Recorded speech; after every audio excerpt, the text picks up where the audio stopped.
It was over 1 month ago that 4 teams all met at the Corn Crib here in Normal, Illinois with the goal to become champions of the KCL. Tonight, we crown ourselves a champion of the Colonels Collegiate League here on the Normal Corn Belters YouTube channel, live from the Corn Crib, alongside Braden Hartman.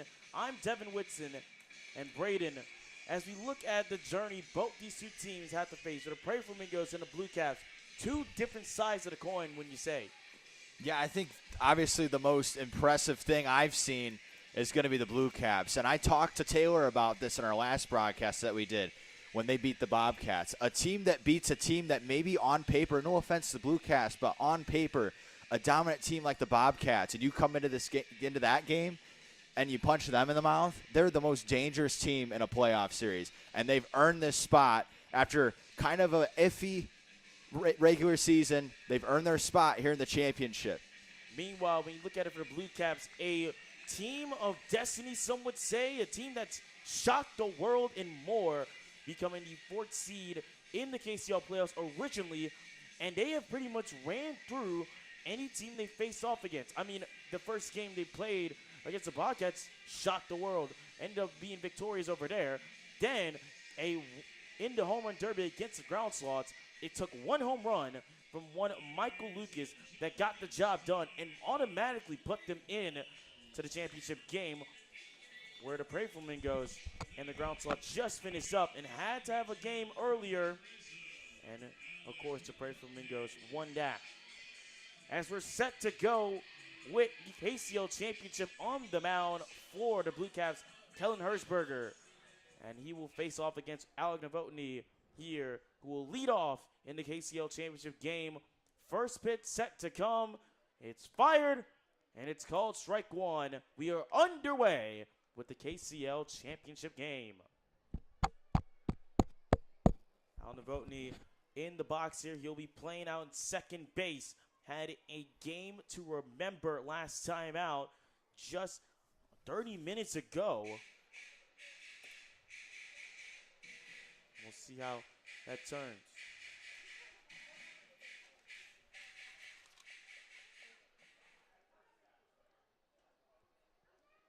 One count.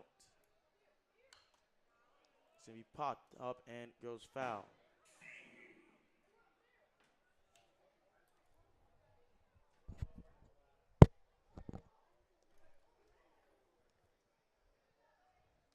So Novotny fouls that one off. Had a little bit of technical difficulties just to fist up. We're all good to go. The 1-2 offering. Down in the zone. Catches it, but not entirely. The off-speed pitch from Hirschberger. Nothing doing there. 76 that time around. And it'll go wide for ball 2. 2-2 count now. You have to fix up everything audio-wise. Sorry about the little pause in production. Novotny fouls off again. This is his second time of asking. And we'll see a 2-2 count once more. Man on the mound, Kellen Hirschberger, so far coming into this championship game, 8 appearances in the regular season, 15 and a third innings pitched, and has that 3.65 ERA. Indeed he does. Of course, Hirschberger has been dealing. This is going to be hit over the short, fielded by Martin. The throw is in time. And it'll be 1 up, 1 down. Novotny thought he had the throw beat out, but not entirely. It'll be 1 up, 1 down for the Prairie Flamingos. I thought he beat it out. It was really close. Great job by Novotny to really get on the hustle bus and try to get to first. Unfortunately, just out by inches. So as Novotny will ground out to start the game, it brings up the 2-hole hitter in Roy Roseman. First pitch Roseman sees is going to be high and call for ball 1. I mean, as we mentioned, just going back on the history of these teams, the Prairie Flamingos, their first season of KCL action, and here they are in the championship game. Talk about a successful debut year for the Prairie Flamingos, facing off against the Blue Caps. Talking about the Blue Caps here, before Dave Lingle, they did pick up excuse me, they did pick up a championship of their own. The 1-1 offering, just to return back to play for Roy Roseman, is fouled off and will have a 1-2 count.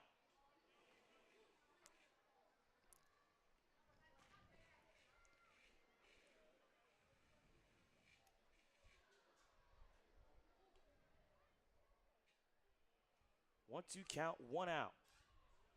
Roseman will see that one, and he will hit it right over the second. Michael Lucas feels it, and that will be the second out of the inning. I like what I'm seeing from Hirschberger right now, attacking these Prairie Flamingos hitters. That's why they won against the Bobcats last time.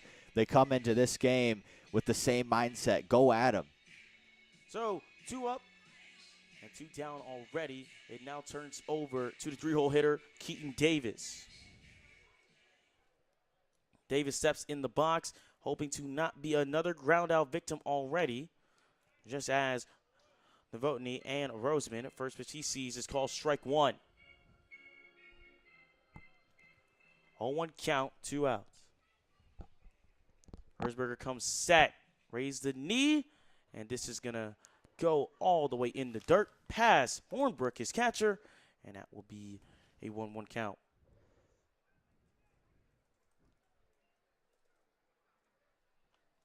So 1-1 count, 2 outs. Davis still up to bat. Hirschberger deals, and this is popped up. Looks to be foul, but under it was Schilling. But that is going to go far, far away from his glove and end up in the seats. That will be a foul ball, and it will be a 1-2 count. The fans threw the ball back on the field, and then the third baseman was like, nah, you guys can keep it. Flipped it back to the crowd. Keaton Davis, the batter, coming into tonight. 294 average, is a really good hitter. Davis has been one of the premier hitters for the Prairie Flamingos so far this season. Looking to keep it up in one of the biggest stages of them all. And there's strike 3.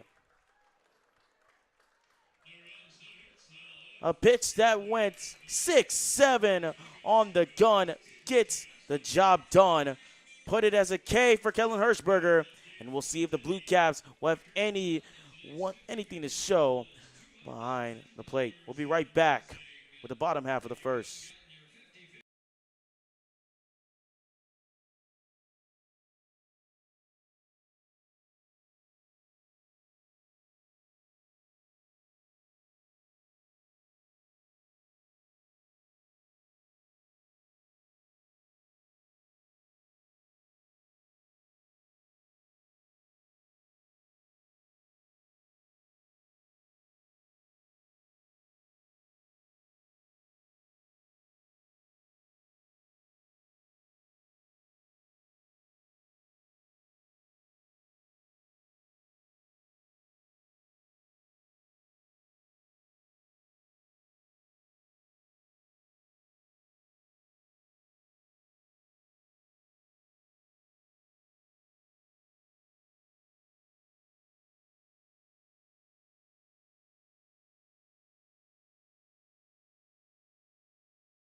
Bottom out the first, set to go, and it will turn over to the Blue Caps. And we'll see if the magic can continue here. But they will have to deal with Anthony Couch, who's on the mound for the Prairie Flamingos. Anthony Couch attends Spoon River College. 3 appearances so far, 4 innings pitched, 3 earned runs, and 3 strikeouts. The trend we've seen is the experience has been on the mound for both sides, but obviously in this game it'll look a little bit differently. So leading off for the Blue Caps, it is Drew Ward. First pitch, Ward sees checked up well, and that will be ball 1. 1-0 count, no outs. Couch fires this one in the zone, hits it, and that will be strike one. What I mean by different is obviously a completely different situation because the Prairie Flamingos played today, and they've played a lot more games, the Blue Caps, and have a lot more pitchers step on that mound. So maybe we'll see the kitchen sink, but for the Prairie Flamingos, I think they're going to try and get as much out of Couch as they can because they probably don't have a whole lot left. The 2-1 offering is chopped foul, and Drew Ward has himself with all twos in his leadoff at bat. 2-2 count, no outs. Of course, local time 7:50. Relatively low when it comes to the temperature, 73 degrees. As speaking of temperature, there's some heat for you, as that will be a strikeout for Anthony Couch, his first one of the evening, but he just matched the time. He matched the temperature, 73.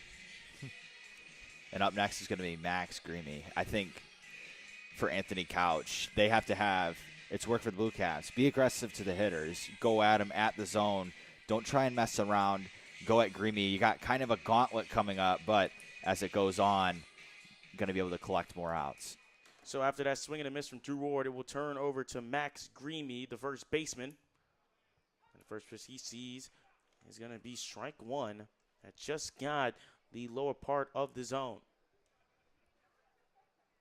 0-1 count for the right fielder Greamy. As the 0-1 turns into 0-2 very quickly. And Max Greamy seems to have himself in a bit of a hole here. 0-2 count, 1 out. Greamy not trying to be another strikeout victim just like Ward. Couch comes set. He delivers.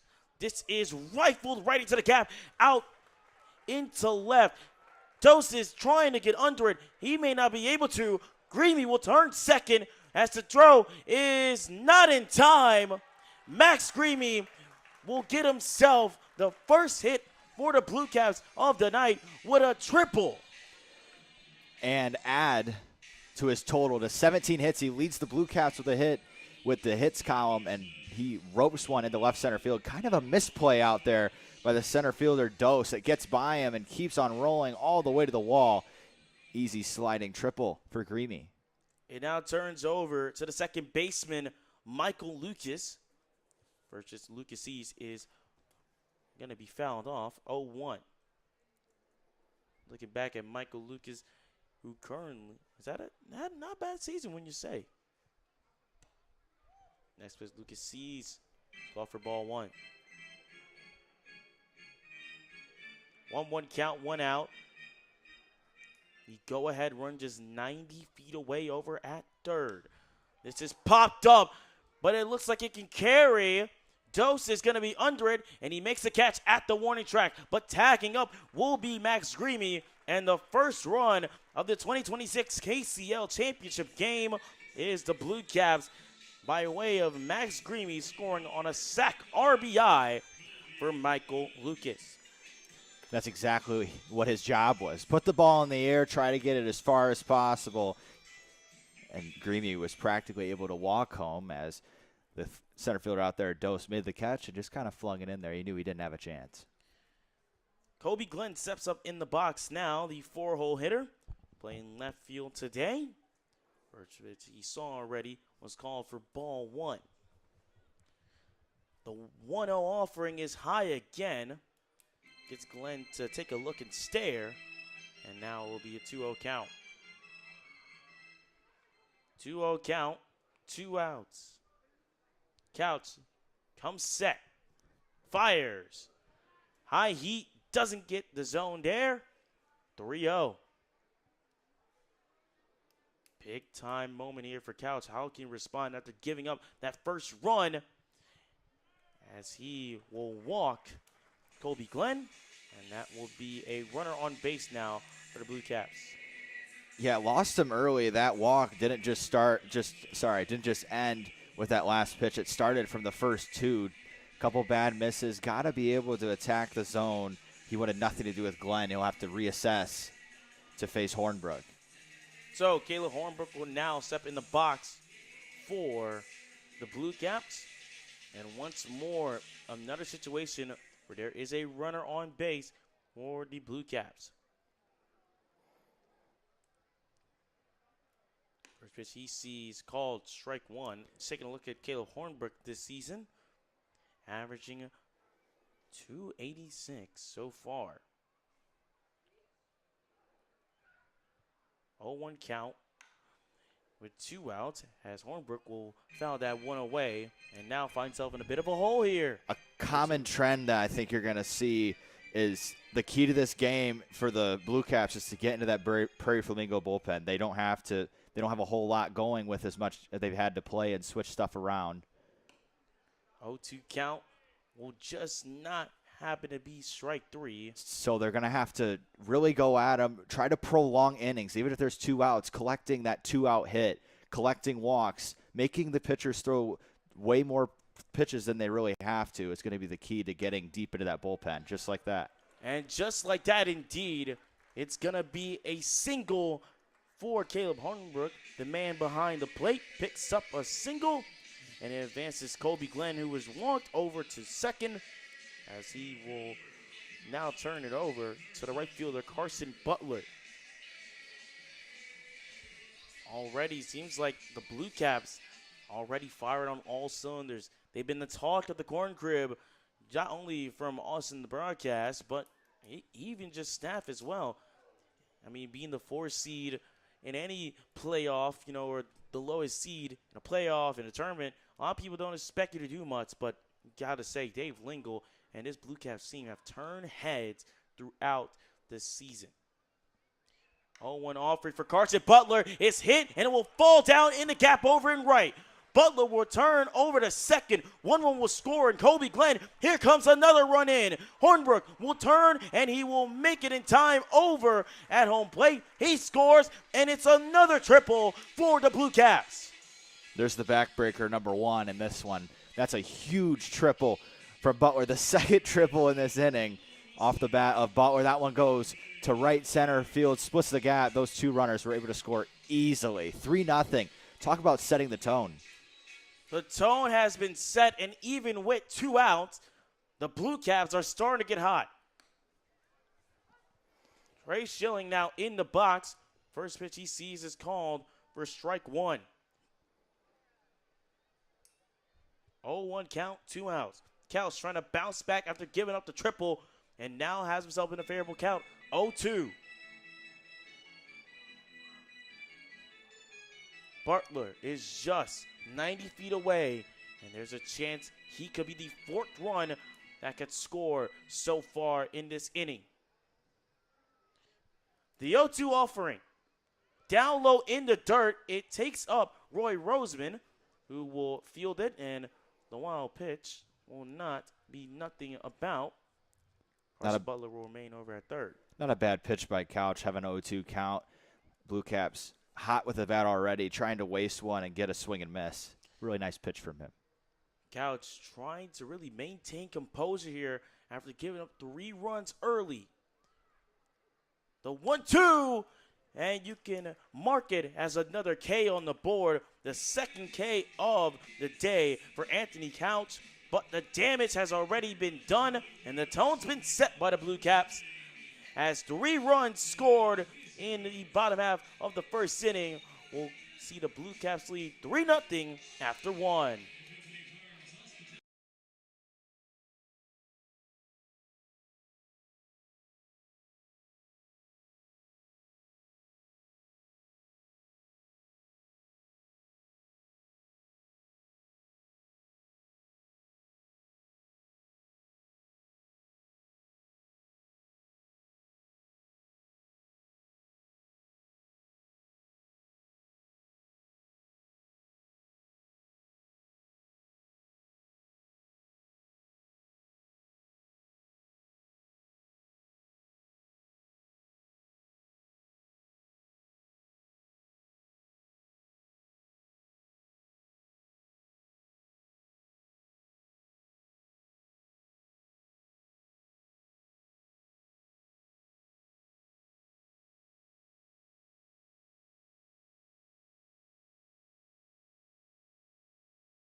As welcome to John Mark plays to out the corn grib as Braden Barber steps up to bat.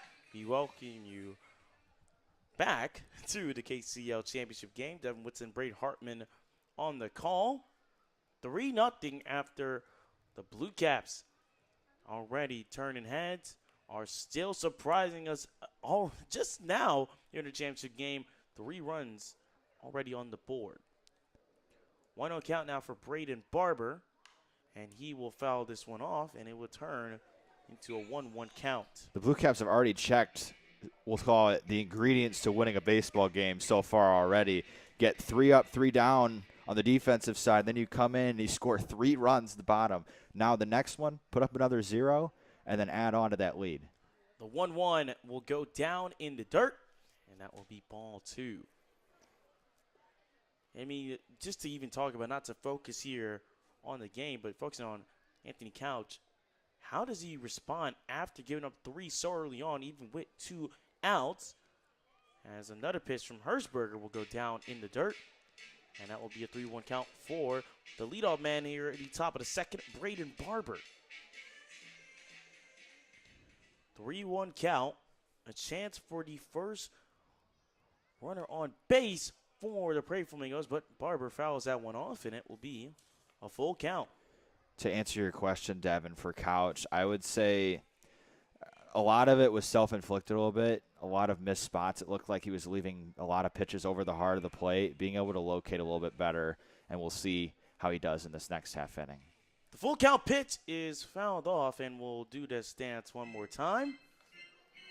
Also following up the second out of the inning with a walk is not ideal in the slightest. You give them more life. The inning looks like it's going to be over, and then you get that walk that creeps in some momentum for the Blue Caps, and they rode it with another single and a triple to follow that walk as well. The full count pitch once more will go down low, and the first walk for the Prairie Flamingos and the first runner on base of the evening will be Braden Barber as ball 4 goes low, and Dave Lingle will call time as he wants to speak with his man on the mound in Kellen Hershberger. No action in the bullpen yet, obviously it being the top half of the second inning. So we'll see what this discussion could be about here. I'm curious I think it's just with the walk to lead off the inning. I think he's just reminding Hershberger who he is, just getting him to refocus in. A little bit of a bad pitch to end that one. I would say just going out there, clearing his mind. He's got the 3-run cushion. So, and going at how they're going to face the middle of the order, as the Prairie Flamingos do have a very impressive middle of the order with Barber, Clawwitter, some of their better hitters as it goes down. I mean, just to speak on the last pitch itself, it went down way in the dirt at 80 miles per hour, so definitely not what was needed in that full count situation, as Barber will have the first, well, he will mark the first Prairie Flamingo runner on base as it turns over to Maddox Clawwitter, the third baseman. First pitch, Clawwitter sees, calls strike 1. Just clipped the right part of the zone.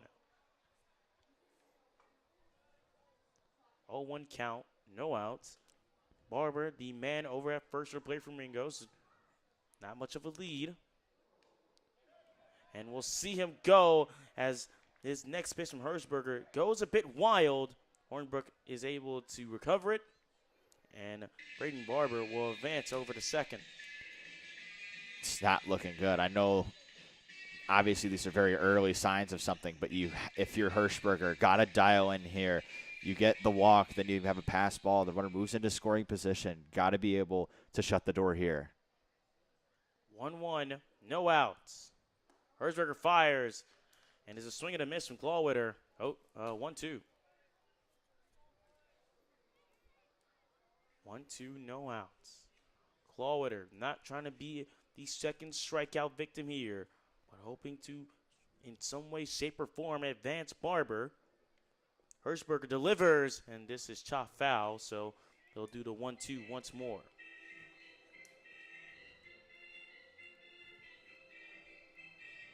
Very beautiful night in a extremely packed house here at the Corn Crib for the KCL Championship game.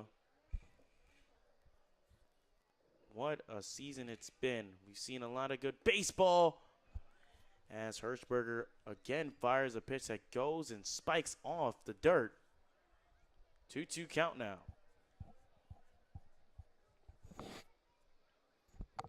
No real movement there from Barber over at second. Getting a little jumpy though. Hirschberger doesn't chest back. The 2-2 is going to be called strike 3. Clawwitter didn't like it, but he got caught looking, and he will head back to the dugout. Painted that fastball on the outside part of the plate. Beautiful pitch, especially in that count. Clawwitter wasn't probably looking for that one, as he didn't even really get a good load in. He kind of just took it straight up, and it found the outside part of the zone. Really nice pitch from Hirschberger. Come back with the walk. You come back with a strikeout. So Grant Dose comes up to bat now. First pitch Dose sees. It's called strike 1. Some heat starting to be thrown now from Hirschberger. He's getting his mojo back, as you would say. 0-1 count, 1 out. Martin and Lucas dancing a little bit, trying to catch Barber, but nothing going there. Dose sees another ball go for strike 2. 0-2. Hirschberger trying to get his third punch out of the evening. He'll come set. Delivers, but not that time. And it will be ball 1.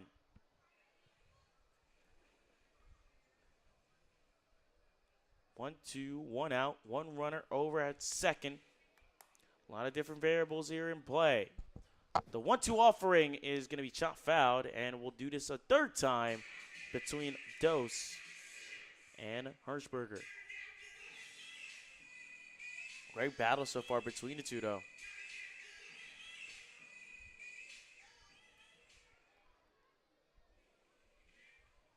One, two. Hirschberger looking back over. Martin was trying to get a pickoff, but this is popped up, and it will go foul. So, for the 4th time, Dose and Hirschberger will have to deal with a 1-2 count again. I like the work that the Blue Cap middle infielder is doing. Obviously 1 out, so there is a chance that he could throw over to second, but not a huge lead. The 1-2. Down low, doesn't get the zone there. And it will be now, finally, a 2-2 count. It's a very mature take as well by Dose. You get into swing mode with the 2 foul balls, and you have the maturity to still realize what's going on. You take a slider. And Hirschberger will step off the mound, and time is called as Hornbrook just wants to give him another chat. First it was Lincoln, now it is the man behind the plate, Hornbrook. I think he's giving way too much attention to Barber over there at second. You have a 2-2 count now, even with the 1-2 count or whatever. You have a good count. That run doesn't really mean anything. You have a 3-run lead. Focus on getting the batter. 2-2 with 1 out here. Dose trying to add himself as the second runner on base and could pick up the first hit of the day, as this one went down the line over at third, but will go foul. As we have a little discussion about that call right there, but nothing happening. And Schieber was just trying to see, but it will remain a 2-2 count. 2-2 count with 1 out. Barber still over at second. Hirschberger comes set, and he will throw another ball. Ball 3, and the pressure's on now for the man on the mound. I love Hirschberger's and Dose in this at bat. Both of them battling, and it all comes down to a full count now. Hirschberger set, Dose set.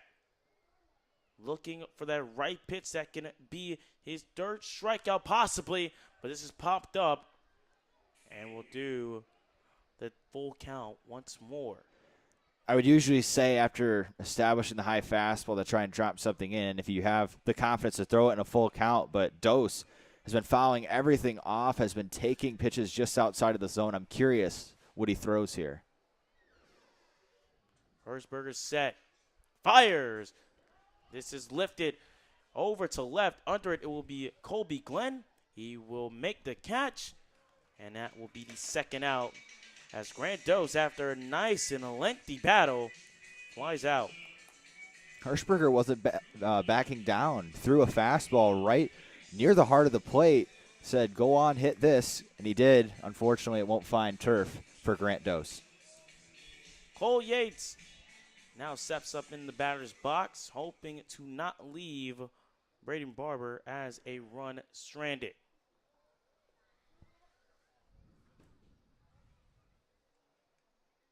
First pitch he sees, he will pop it up. Greamy chasing, but will put a quick little stop to that chase as it goes foul out in the stands over to right behind the Blue Caps dugout. 0-1 with 2 outs. Yates, who's playing shortstop today, trying to deliver something as the Prairie Flamingos could be hitless here. A little bit of a lead right there over at second from Barber, but no look that time from Hershberger as he will fire a ball that just goes high for ball 1. Yeah, with the runner at second now with 2 outs, no real reason to even think about throwing to second. Just kind of give him a look, keeping him close, looking back. I'm surprised Barber maybe hasn't even tried to steal. The 1-1 is going to be chopped foul, and it will be a 1-2 count. Deja vu. We've seen this a good amount of times here this inning. Prairie Flamingos batters, they've been able to see the ball well, but it's usually 9 times out of 10 they'll foul it off and end up with a whole different scenario.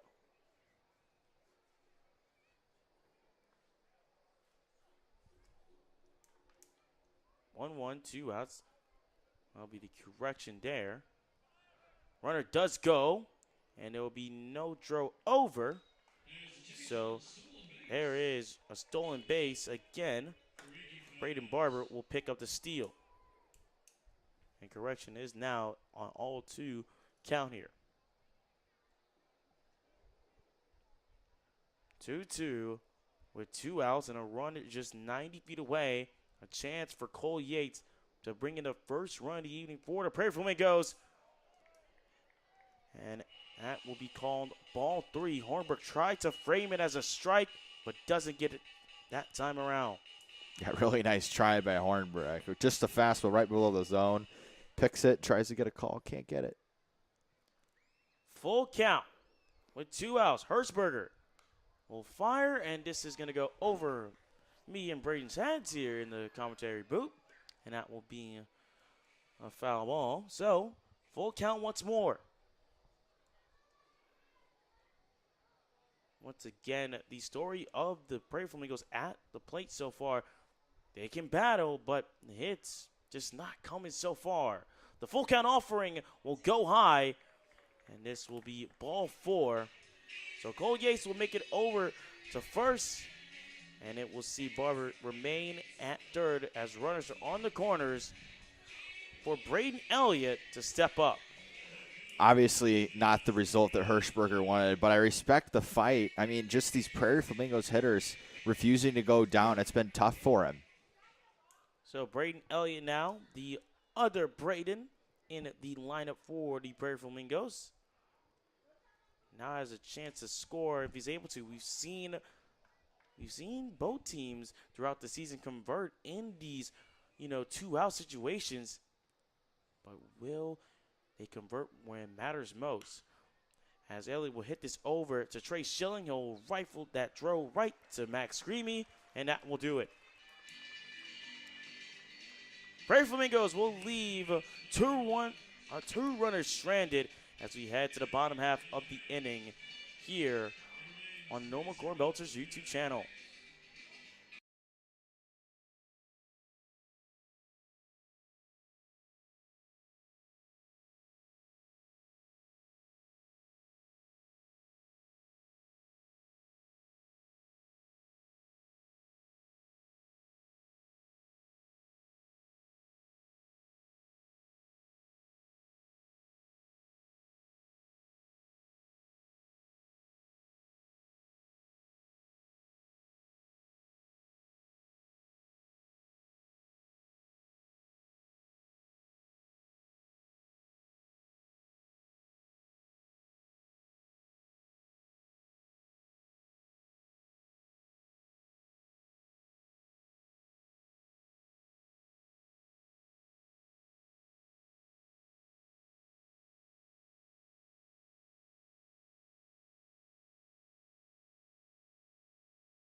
Back here with the bottom half of the second with the KCL Championship game.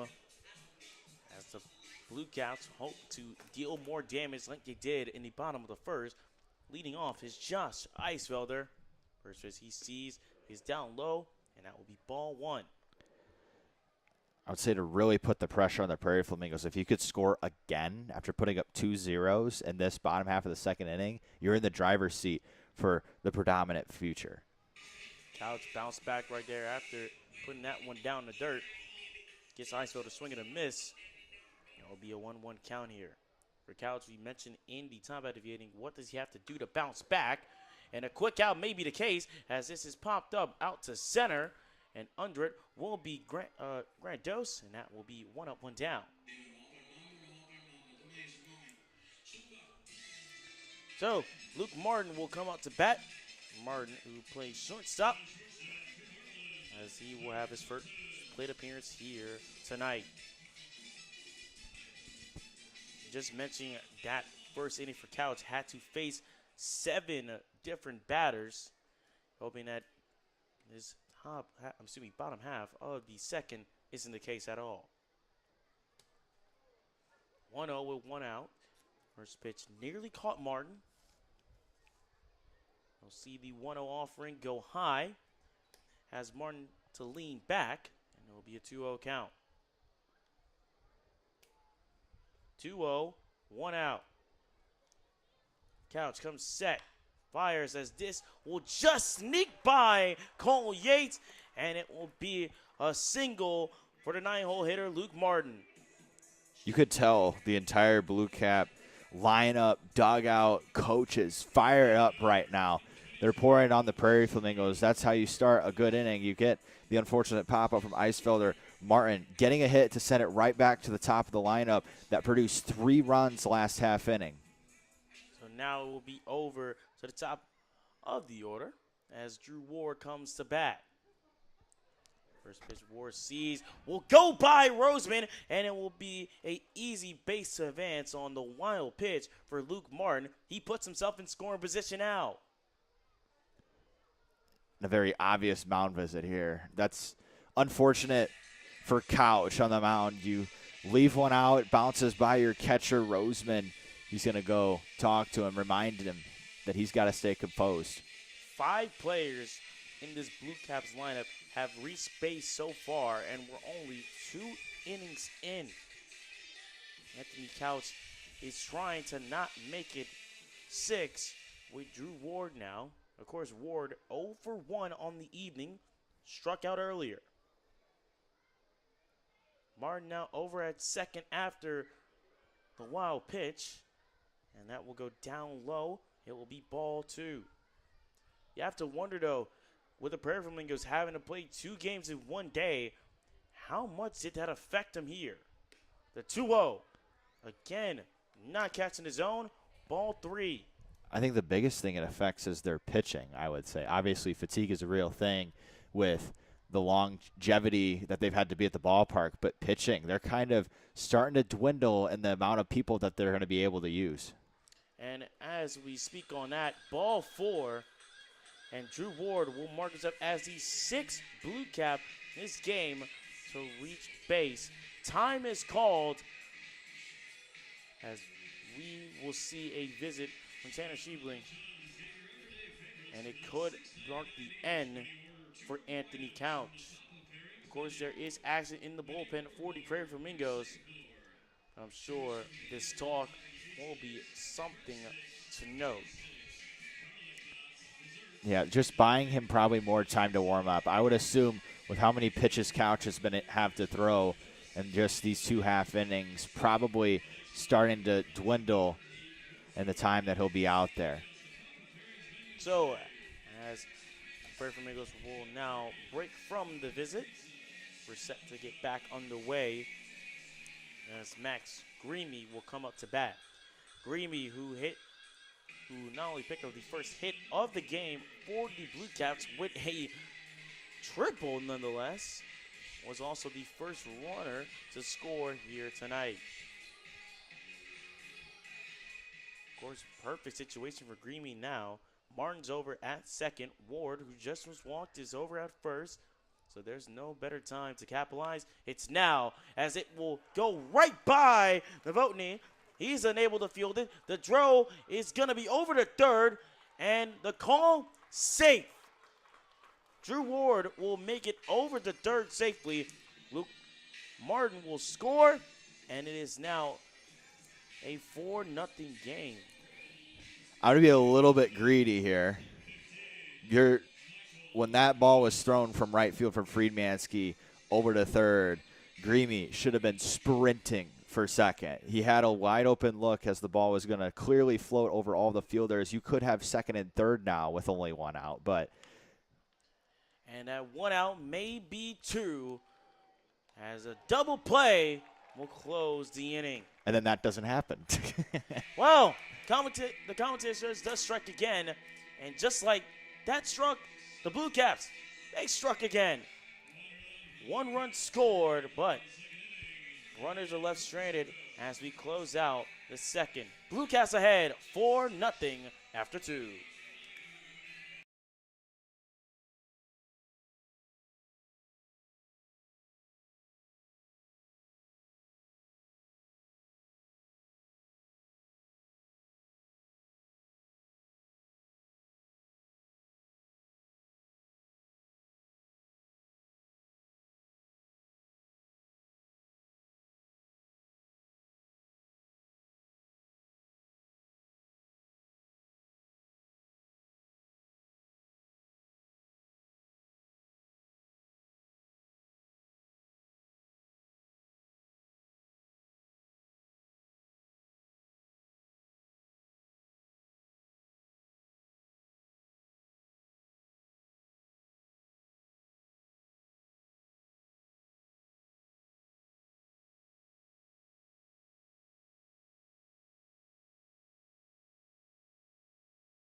Back here after 2 at the Corn Group with the KCL Championship game, as Blaine Fermensky will be the leadoff man, the 9-hole hitter here tonight for the Prairie Flamingos, set to go with his first plate appearance of the evening.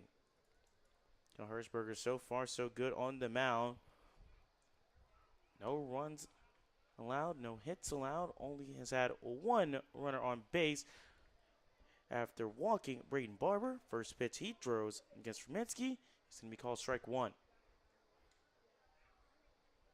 0-1 count, and this is going to be fouled off back our way. 0-1 quickly turns to 0-2 for the right fielder, Fermensky. A lot better from Hirschberger. Getting ahead early on Friedmansky, that would be a big out to go back up to the top of the lineup, which is their most talented part of the lineup, obviously. But if you get an out going up there, you only need 2 to get against some of those dogs. 0-2 count, no outs here.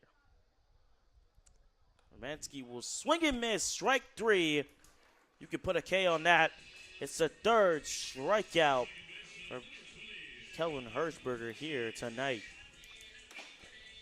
Kind of a low-risk, high-reward spot. Throws a fastball quite a bit out of the zone high to Friedmansky, and he waved at it and missed. Really nice job by Hirschberger. So we will go back to the top of the order as Al Novotny will come back up to bat. First pitch he sees right down to the zone, and that will be strike 1. 0-1 count, 1 out. Romancy already a strikeout victim himself. Hirschberger fires, and this is going to go down low. This should be ball 1. 3 strikeouts to his name already, Hirschberger. Started this 3rd inning out a lot better compared to the second. This is popped up. We'll go back our way, and we'll end up on top of the corn crib as the plethora of kids here at the ballpark will all try to race each other to get that foul ball and return it over to Cornies. So 1-2 count, 1 out here. Novotny over 1 on the evening so far. Herzberger delivers. This is going to be hit, but hit foul near the Bertillos club. And we'll do the 1-2 once again.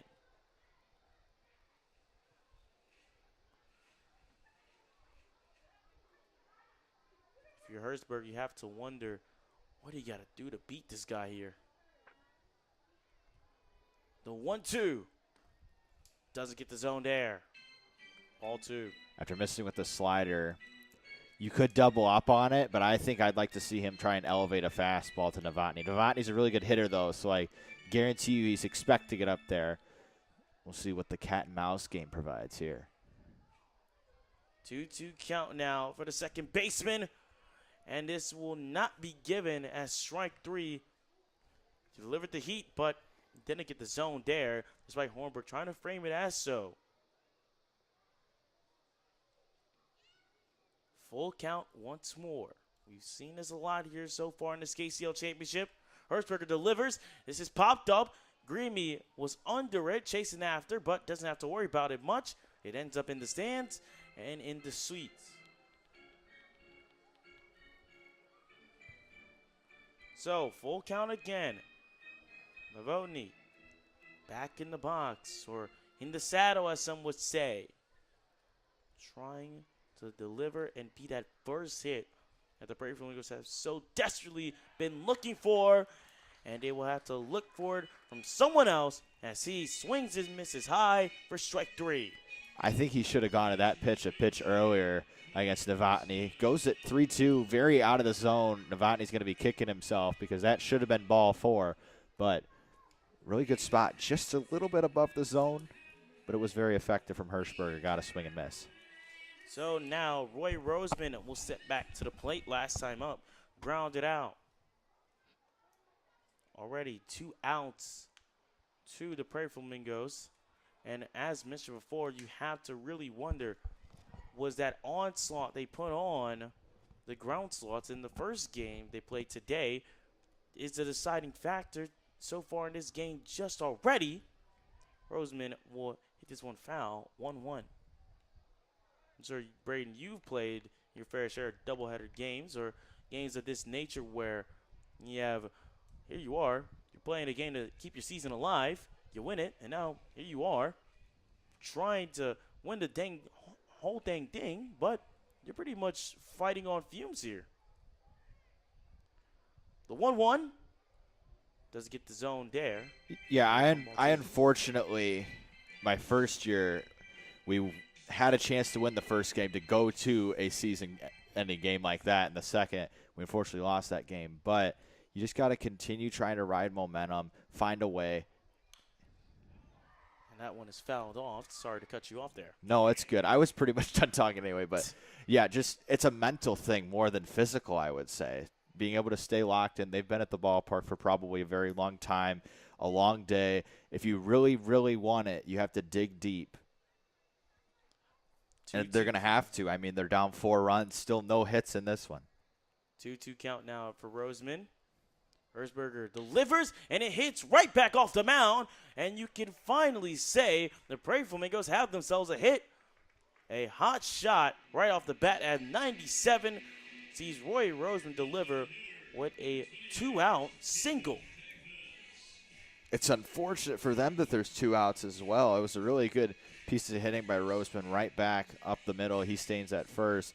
I would say definitely probably try to swipe back, but you need to be sure that you have a good jump, as it looks like by his body language he might be going. Now stepping in the box, Keaton Davis, the DH, last time up, struck out. One of 4 players who struck out here tonight so far for the Prairie Flamingos. The 1-0 turns into 1-1. Swing and a miss there from Davis. After the fastball, I'd expect Roseman to go here. He's actually the stolen base leader as well for the Prairie Flamingos with 10. It'd be a big 11th one if he can provide it in this playoff game. The 1-1 as the runner goes, a throw over. Call safe. Hornbrook tried to get it, but not happening there now. And I'd like to provide a correction. That is actually his 12th stolen base. 12 stolen bases now for Roy Roseman. 2-1 count, 2 outs. Roseman with that stolen base puts himself in scoring position, but he will have to hold off as this is popped up, and under it is Michael Lucas, and that will do it for the top half of the third. Prairie Flamingos leave one stranded as we head to the bottom half of the third inning.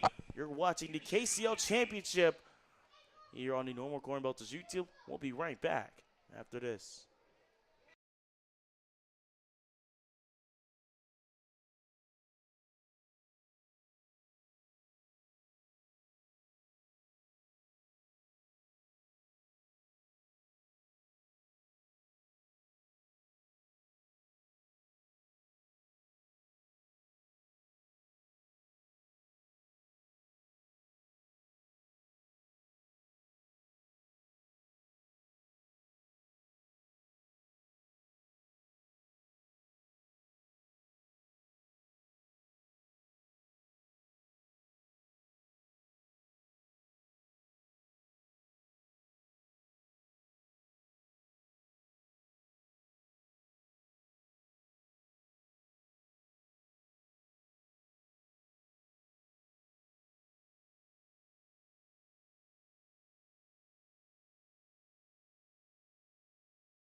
Return back to normal with the bottom half of the third set to go. As so far, it's been all Blue Caps through 3. The question is, will that remain? We'll have to find out shortly as Colby Glenn will step back into the box as we're back to go. You were mentioning during the break about Anthony Couch here. Despite having himself in a bit of trouble throughout the game, he's still on the mound here. Yeah, they're probably low on options. Whoever they have warming up down there in that Prairie Flamingo bullpen is probably beyond ready to come in too. He's been in for now, unless he took a break, but every time I've looked down there for the past half inning, he's been down there. So Glenn will see ball 1 offered, and he will foul tip that one into the gloves of Roy Roseman. And that will be strike 1 to him. So 1-1 count now for the left fielder. 1-1 count, no outs. Home plate umpire just making sure we're all back to good. Of course, the good news about having the KCL Championship, we have 3 umpires here. You got the full house here tonight. Of course, your umpires, Donald D. Ray Tucker, Justin Bowling, and Mike Wise. Back to the game, though. Glenn will chop this one right over to short. Great play by Cole Yates to fire that into Barber's glove. And that's 1 up, 1 down. Yeah, not an easy play whatsoever. Kind of a slow chopper, was able to glove it. That's a very hard play to make because you tend to get really ahead of yourself. You tend to try and think about making the throw before you feel the baseball. Great job by him to focus on making sure he has the baseball first and then throwing over. Caleb Hornbrook now steps back into the box. Last time up, had a single. Of course, another player who did score as Hornbrook is hit by that pitch. And he won't have to worry about that much of an at-bat. He will take the jog over to first. And I'll be the first man on base in the bottom half of the third inning for the Blue Caps. Now batting, right fielder, number 28, Carson Butler. Last time up, hit a triple. Couch taking a look over at Hornbrook, trying to see if he does anything. First pitch he sees, though, will be down low and for ball one. It seems like Couch, he's been trying to get the bottom part of the zone, but it just hasn't been there. The 1-0 is going to be high, and that will be strike one. 1-1 count, 1 out, 1 runner over at first in Hornbrook. Couch comes set, delivers, and that will be strike two. Great pitch.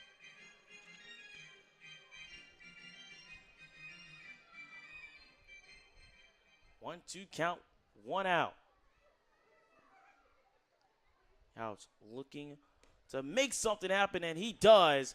Mark it as his third strikeout of the evening as he gets Carson Buckler to swing and a miss, and he'll be heading back to the dugout. I love that sequence from Couch. You establish the outside part of the plate with the fastball, and then you drop a slider in the same spot. It starts in on the hands of Butler and fades outside of the strike zone. Really nice pitch by him. Trey Schilling now in the box here, hoping to keep the inning alive. Has already 2 outs. Hard to the Blue Caps. We've seen it happen before. Just to go back on that blast of a first inning, we've seen it happen. The question is, can it happen one more time? Where a 2-out route for the Blue Caps, it's how they just begin another onslaught or maybe pick up a run or two. Meanwhile, here's Schilling. Now has himself with a 2-0 count. 2-0, 2 outs. Couch fires. This one dead in the center of the zone, and that will be strike one. 2-1 count, 2 outs. Hornbrook still remains over at first. No intent or intent to steal yet. The 2-1 offering is hit right over to Yates. He tosses it over to Novotny, and that will do it for the third inning. Blue Caps leave a runner stranded as 2-3. They still lead 4-0 in the KCL Championship game.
Back with the top half of the fourth set to come your way. Braden Barber sets in the box as the Prairie Flamingos still trailing down 4-0. The talk of the town, though, has been Kellen Herzberger. He has been dealing, And once again, first pitch he sees against a new batter. Called for strike one right in the outside edge of the zone. 0-1, no outs. Hershberger delivers. Tried to hold up, but no, not that time. That will be strike two. Early on already, Barber has himself in a bit of a hole here. 0-2 as Hershberger looks to try and make quick work. He'll raise the knee and deliver, but the high heat won't see a swing out of the first baseman's bat, and that will be ball one. It's gotten a lot of the Prairie Flamingos hitters, so I don't give him any issues for trying. The 1-2 is hit right over to third base, fielded by Schilling. He throws it over, and it's one up, one down. As Schilling to Greamy has been a all too familiar connection so far. A lot of hits that went out over to left for Schilling to field, and it's rifled over to Greamy, and that's one up, one down. Somebody now in the Blue Cap bullpen. I would say, though, honestly, with how well Hershberger's doing, only one hit. It's a championship game, nothing after this.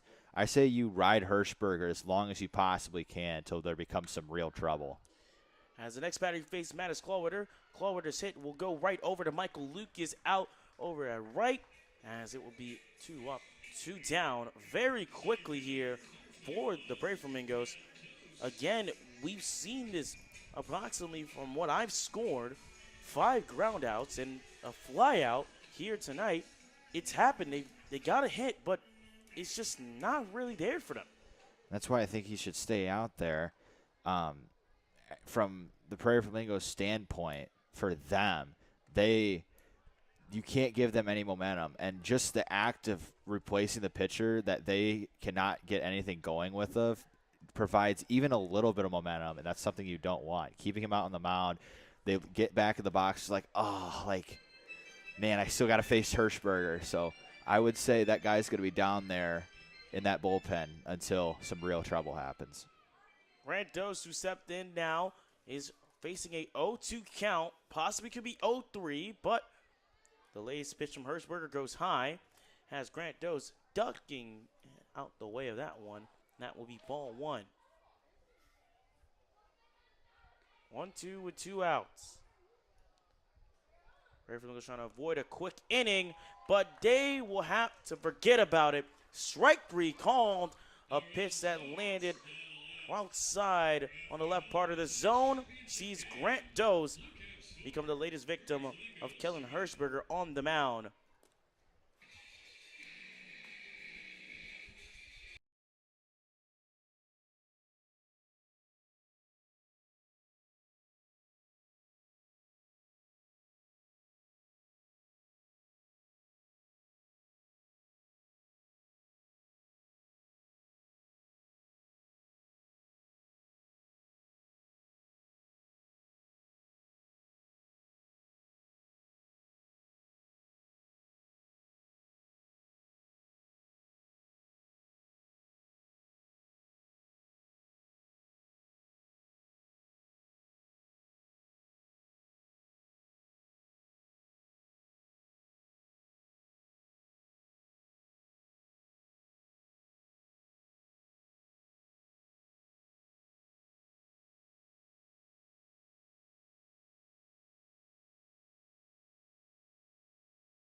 out of the 4th inning, ready to get set here at the Corn Crib. There's a new man on the mound for the Prairie Flamingos. It's going to be the lefty from Parkland Community College, Logan Lynch. Coming into this game with 3 appearances so far in KCL action and 5 innings pitched. He finds himself on the mound here in this championship game. His first assignment is going to be Josh Eisfelder, who's 0 for 1 today with a pop-out. And just to talk about the pitching of the Prairie Flamingos, it hasn't just been there entirely. I mean, Anthony Couch, he thought he was going to be able to deliver, but already gave up 4 runs, allowing for 5 hits. I mean, he did get a couple punch-outs, 3 of which to be exact, but it just wasn't the night he wants to remember, especially in this high-intensity, high-stakes game. First pitch from Lynch. Check swing from Eisfelder. Just barely caught a piece of the bat, fouled away. Could not quite keep his swing back just enough and will result in a strike. Lynch comes set. Here's the 0-1. This time the fastball goes a little bit high, evening the count at 1-1. Just speaking on the latest pitch, they're going 80. It seems like the Prairie Flamingos, they've been trying to hunt really the high and lower parts of the zone, but nothing's really fell for them there so far. Eisfelder from St. Xavier University, batting .226 on the year. Kind of splits time with the now catcher Hornbrick behind the plate. 2-1 count. Next pitch, fastball in the zone. Brings the count to 2-2. 2 strikes now on Eisfelder. Talk about heater right there, going 87, excuse me. And that's the type of pitch you need to regain a bit of momentum and your confidence on the mound there. Here's the 2-2. Chopper over to the right side, and it's called foul. Very close one, just right along the line, and inches foul down that first base line. First base umpire right on that call. And Josh Eisfelder is going to get another chance. If that ball was fair, it would have been fielded by the first baseman Barber and would have resulted in an out. Instead, he finds himself in the batter's box with once again a 2-2 count. Definitely did have a little bit of a spike to it, though, when they left the bat. Lynch ready for the 2-2. Here it is. High fastball gets him swinging. Eisfelder down on strikes. He's 0 for 2 today now. And that's a big strikeout to open up Lynch's innings. Not the type of pitch Eisfelder needed to chase at all right there. Was just a little bit too high. And unfortunately, he got a little too greedy. He wanted to try and keep the momentum riding forward. The Blue Caps at the plate, but just didn't happen that go around. Really nice spot from Lynch. Next man to step in is going to be the right-handed hitter Luke Martin to face the lefty Lynch. First pitch. Pitch low in the zone. Swung on and missed by Martin for strike 1. Stepping right back in the box. He's already ready for the 0-1. So is Lynch. Comes set, checks his feet, lifts his leg and fires. Fastball. Just a little bit outside. That one touched 89 miles per hour. Lynch can light up a radar gun. It's very easy to see why. He's got a very chaotic delivery to the plate, but controlled chaos, as they call it, as he fires another strike in the zone to make it 1-2. Very quick, and as my high school coach would always say, if you want to throw fast, you've got to move fast. And sometimes controlled chaos is probably the best approach when you're down 4-0. You got to have to go a little crazy. Next pitch is a slider that misses the top part of the zone. Might have lost it a little bit. Lynch out of the hand. Left it up. 2-2 count now. Really nice take by Martin. And sometimes those top of the zone off-speed pitches are very hard to take. Swung on and missed. Lynch comes back with another fastball for strike 3. And that is back-to-back strikeouts for Lynch, coming in and doing exactly what was asked of him. Talk about instant impact. As you mentioned, the controlled chaos of Lynch is probably the best approach. And so far, it's working out already. 2 batters faced, 2 punch-outs. And he's trying to hope he can do the same against Drew Ward. Drew Ward steps in for his 3rd at-bat. He has struck out and walked today. First pitch from Lynch just misses a little bit inside for ball 1.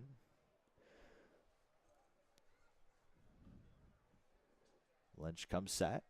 He's retired the first 2 Blue Caps he's seen on strikes. Comes back with a strike the inside part of the zone to even the count at 1-1. If you notice there, Ward, for a second, choked up there, wanted to go through, but not entirely. Next pitch misses outside to move the count to 2-1.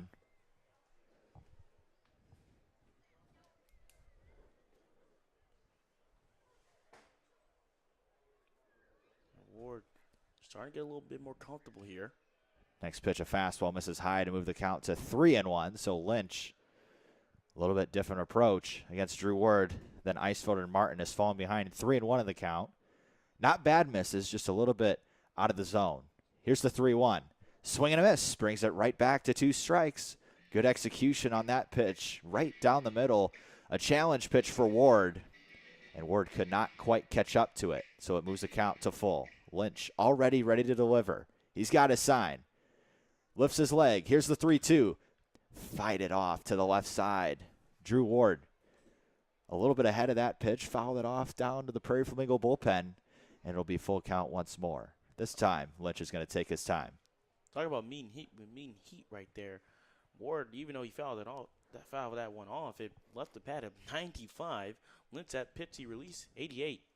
That one inside, I think it caught a piece of Ward. He's going to hustle. He's going to see if he can maybe advance to second, but he will not. He'll hand off of his batting gloves to his first base coach and his accessories. And the Blue Caps, once again, have some 2-out action, this time with Ward on first.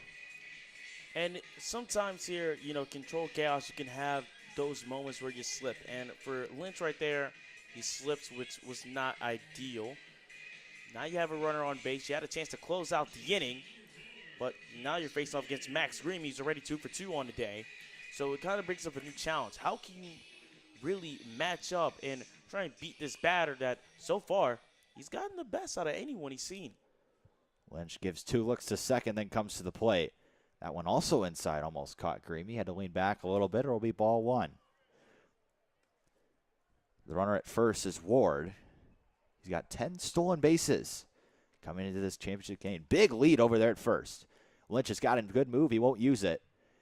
Next pitch, inside part of the zone. First strike 1. Evens the count at 1-1. He has had great command with some of those inside pitches, hitting that inside part of the plate time after time. This time, he'll throw over to first. A little bit of an acrobatic catch by Barber to receive the pickoff from Lynch. Barber nearly dove like a dolphin right there just to come through with the catch. Here's the 1-1 from Lynch. Fouled off to the left side, and that'll end up by the netting to the right of the Prairie Flamingo dugout. And Greamy down to his last strike. 1-2 count. 2 outs as well. Ward on first. Lynch looking for the put-away pitch. Shakes off twice. Now he's got his sign. Comes set. Looks at the plate. Here we go. And that one caught a piece of Greamy. So Lynch lets him off the hook. And it'll be an off-speed pitch that he lost out of the hand. Catching Greamy, taking the back foot. And he'll take first. And that is 2 free passes back-to-back for Ward and Greamy. It's first and second now for the Blue Caps with 2 outs. And Logan Lynch is starting to lose it a little bit here. You walked the last batter, and now here you go. You had Greamy in a nice position, and you lose it there, and you hit him. He's pretty much put himself in a bit of a hole now. You have Ward over at second, who you walked him there. You hit Greamy, and now you bring up Michael Lucas, who already has an RBI to his name with the sac RBI earlier in the first inning. Roseman will go talk to Lynch. No reason to panic, though, for the Prairie Flamingos. First and second, you have 2 outs. Obviously, the score is not what you'd like right now, but still a lot of baseball to be played. Anything can happen. As we know, KCL, crazy stories live in the KCL. Never know what to expect when you come to the ballpark. I mean, this is a crazy story once a championship game. Not sure many people thought that throughout the KCL season that the Prairie Flamingos and ground ball over to short. This is going to be fielded by the shortstop. Yates, the throw goes away. At least 1 run is going to score for the Blue Caps. 1 run is it. They're going to send him around. 2 runs will score, and he will end up at third. And I think Yates probably is kicking himself now. He's got his hands on his knees. He really should have probably ate that throw. By the time he received that baseball, there really wasn't a real fighting chance to get Lucas at first. Tries to make the top 10 play and throws the ball away. And now all of a sudden it is 6-0 Blue Caps. Blue Caps are on a heater, and that just shows the importance of the little things matter right there. Yates tried to make a little, let's say a little spectacular type of play, and it didn't work out. As that pitch gets away, the throw to the plate, tag, and he's safe. Lynch can't believe the call. He'll walk back to the mound. That one, I have never, when calling KCL games, seen a close play. Got to give props to Lynch on that play. He knew exactly what to do with the ball. Went to the backstop. Luckily for his catcher, Roseman, got a good hop off of that wall. And Lynch was right where he needed to be, right behind home plate. Made the tag. The throw beat him to the plate, but apparently he was able to just barely squeeze in. And the head coach for the Prairie Flamingos is going to go ask for an explanation just to see what the home plate umpire saw. Obviously, he's not going to be able to ask for help on a home plate play. Yeah, understandably so. It was a tight call at the plate, just didn't work out really fully. I mean, it was pretty much a split second. That was all the difference at home plate. It was a great job, though, by Lucas. He slid head first, like you should probably in that situation, and made sure to have his arms out around. So I would say Lynch can be mad about that, but the tag that he made was probably not the most effective way to tag somebody. It does result in a run now, and it's now a 7-0 game for the Blue Caps. So, man, running away with it a little bit. That's their second 3-run inning. It's that lingual magic, as they say. Yep, and Lynch already 1-1 now as that pitch misses as well. That one inside goes back to the backstop. Almost identical to the last one that scored Lucas from third. 2-1 count. And if you are Lynch, you cannot let your frustration from that last play just get you here. He's starting to let it wear on him now. Here's the 2-1. Misses inside, 3-1 now. Lynch has already had to throw way too many pitches than he would like, and that probably he should have. He now finds himself in a 3-1 count to Colby Glenn. Lynch comes set. Here's the 3-1. Called strike 2 on the inside part of the plate. Full count now. Lynch will have to dig deep here. Got to make an effective pitch here. Already got his sign. He's on page with his catcher. Lifts his leg. Here's the 3-2. Fouled off, and that one caught a piece of Roseman. And that can't feel good. I think that might have caught him where his guards don't cover. Oof. One of the thighs, and he'll walk that one off. Home plate umpire goes out to Lynch, gets him a new baseball, giving Roseman some more time to walk it off. He seems to be okay, though. Just an unfortunate event where the ball hits off Glenn's bat. You never know where it's going to go. Unfortunately, it caught Roseman. That definitely is going to have to sing in the morning, though. That one just bounced off real quick once it left the bat. Full count once again. Glenn the batter. Here's the pitch from Lynch, and that one caught him in the back of the, I would say in the tricep of Colby Glenn, the left tricep, and he will take his time walking down. That does not feel good either. So he will walk down to first with a hit by pitch, and now a lot of action taking place over in the Prairie Flamingo bullpen.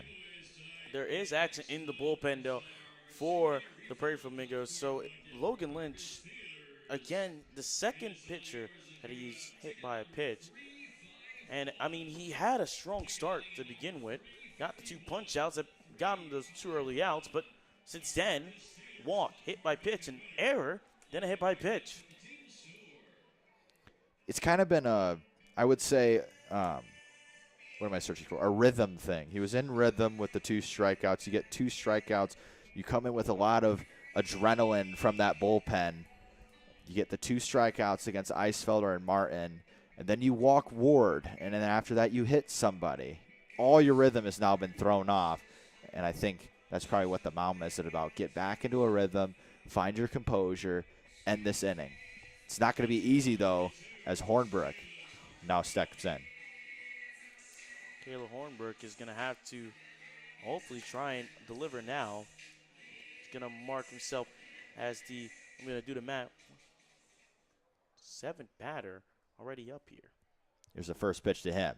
Fastball in the zone. First strike 1. So there's step 1 of coming back after a mound visit. Fire a fastball in there for a strike. 0-1. Lynch takes a deep breath, takes a pause, then comes to the plate. Ground ball over to third. It'll be fielded by Clawwater. The throw goes to second, and they will get Glenn there with the force out.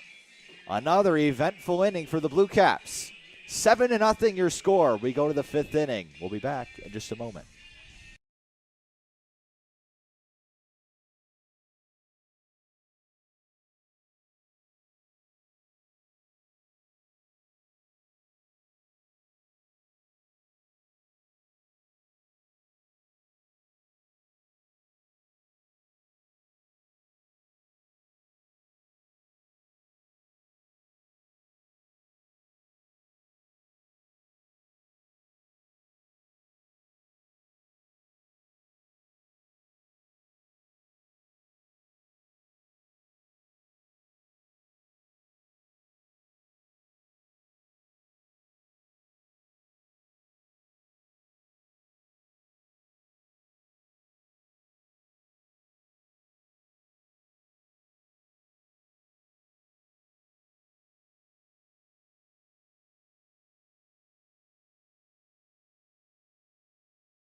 Fifth inning ready to get underway. Hirschberger, first pitch to Cole Yates is sent into left field for a base hit. And Yates will stand on first with a leadoff single. And that is exactly what the Prairie Flamingos needed to start off this top half of the 5th. Great hit out to left. And so far, a definitely better start for the Prairie Flamingos in this one.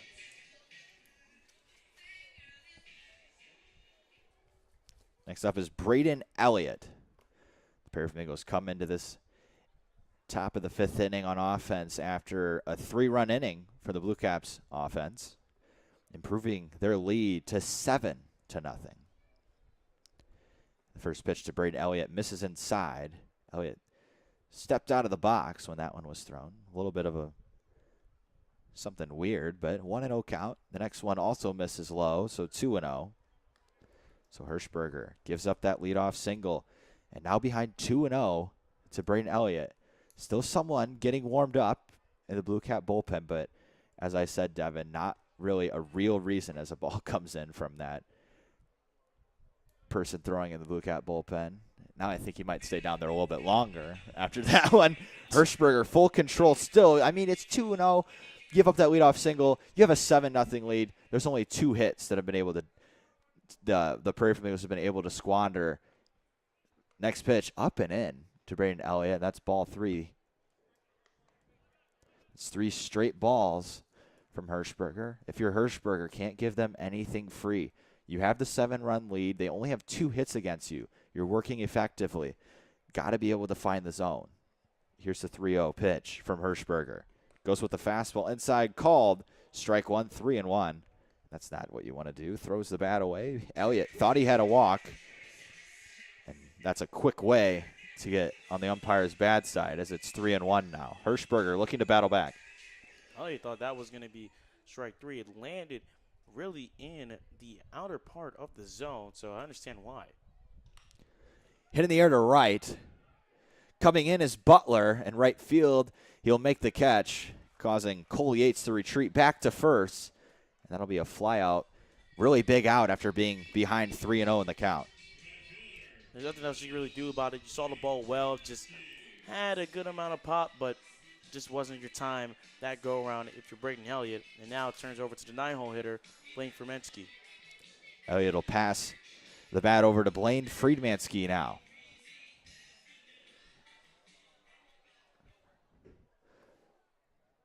Runner at first still Cole Yates. We'll see if he tries to swipe second at some point during Friedmanski's at bat, as the first pitch from Hirschberger misses away for ball one. That one an off-speed pitch, a slider, just missing away for ball one. Hirschberger comes set. Long pause, and then comes to the plate again. Awkward swing from Friedmanski. Causes his elbow guard to come off as well, and evens the count at 1-1.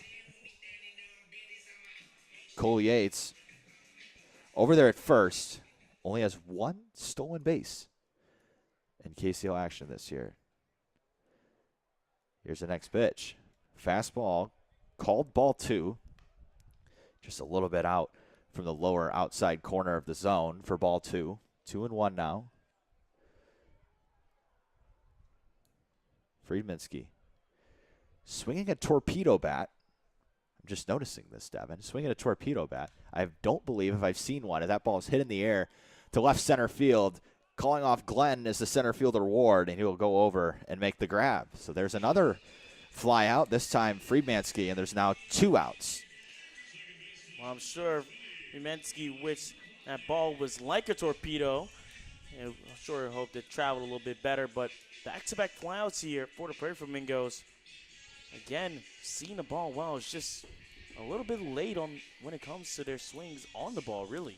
Maybe I'm just not being attentive. That's the first time that I've seen that Friedmanski has been using a torpedo bat. I'll have to ask our other broadcasting buddies if they've seen anything like a torpedo bat in the KCL. That is the first time I'm seeing it. As the first pitch to Alec Novotny is a fastball that misses high for ball 1. Maybe Casey Stevens knows a little bit more about that. Casey Stevens, right now, instant gratification, says that he has not seen a torpedo bat in KCL action. So it's interesting if they haven't used it, and if this is the first time using it in a championship game. That is ball 2. I guarantee you that's not not true. We probably just haven't been paying attention as much, but I mean, it's a championship. You need every advantage. And 2-0 count to Novotny. Novotny is grounded out and struck out. Novotny second on the average leaderboard with 387, but hitless so far in this game. 2-0 count. Next pitch. Hirschberger paints a fastball on the outside part of the zone to bring the count to 2-1. That one got a few groans from the Prairie Flamingo dugout. I always laugh at that, though, because from over there in the dugouts, you really can't tell inside or out. You could tell height, but I always find it kind of comical. As this one's popped up, will it stay in play? Greamy camped under it in foul territory. He'll make the catch, and that's another scoreless inning for Hirschberger. That's his 5th. We will go to the bottom of the 5th inning. The score, 7-0. We're going to stretch here at the corn crib. The Prairie Flamingos might need to do some stretching, too. They got to get something going. We'll see if they do in the next half inning.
Welcome back to the 5th inning.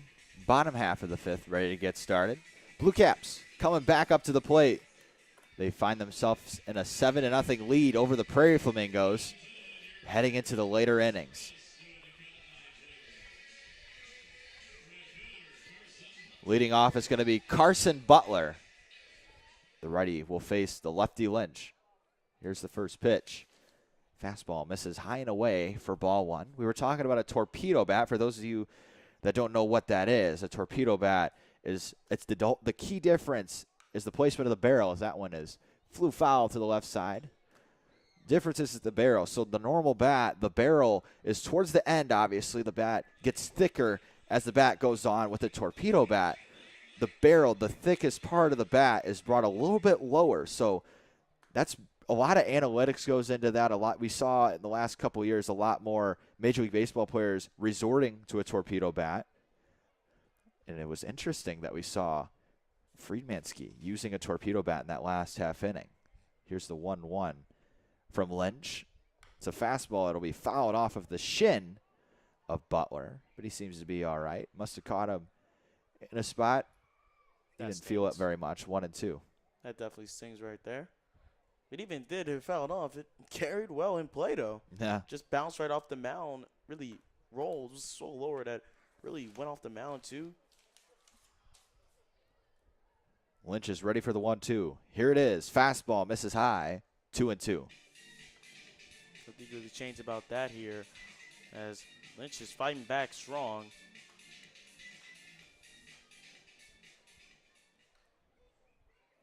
Butler had that big triple back in the first inning, producing 2 runs, but he did strike out in the 3rd inning. That is not taking away whatsoever of the triple back in the first. That was a big hit to put a really big blow on this Prairie Flamingos defense.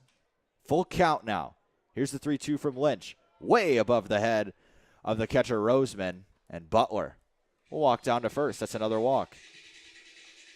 And that's where the problems have really lied for Lynch here. We mentioned the control chaos, at the start of his outing, but it seems like the more deeper he's gotten in, it just went sideways. It just really has not worked out at all for him. And here we are again where he's already has a runner on base. This time, no outs, though. It's his 4th free pass in this outing for Lynch. Here's the first pitch, this time to Trey Schilling. He'll take a fastball high for ball 1. There's also another, we could call it a free pass, where Lucas probably would have been safe at first regardless, but reached on that errant throw from Yates that went down into the Blue Cap bullpen and allowed 2 runs to score. 2-0 count now to Trey Schilling, as that pitch also misses from Lynch. Something I also noticed is Lynch has taken a little more time to step on the mound. Even more evident that he's a little bit out of rhythm, as that pitch misses low and in for ball 3. 3-0 now. Schilling guarantee dead take here, as the Blue Caps will look to have another base runner. Schilling waves his bat, then brings it up to his shoulder. Lynch lifts his leg, fires a fastball, and the exact same 4th pitch, as that one completely misses the catcher Roseman. And that'll be another walk, back-to-back walks. I mean, Schilling, Lynch, he's just really been out of sorts, and unfortunately, I think his day may be over here. Prairie Flamingo coach is going to come out to chat with Lynch. He'll take the baseball, so that's going to be it. The new pitcher coming in for the Prairie Flamingos. We'll introduce them after this break.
New pitcher in for the Prairie Flamingos. Going to have to hold the Blue Caps down. They're already down 7 runs. 7-0 game. Blue Caps leading. The new pitcher is going to be Cooper Stolfa. Stolfa so far in KCL action. 9 innings pitched, 7 appearances. And comes into this game without a record, 0-0 record. Making his debut, possibly, when it comes to record-wise. But we'll see how he does. Big time, big pressure. And he needs to step up here more than ever if he wants to be the one that can stop the bleeding and maybe spark the run that the Prairie Flamingos, they've been so desperately hunting for, but just been unable to have. I think Stolfa and Roseman didn't walk over what the signs meant.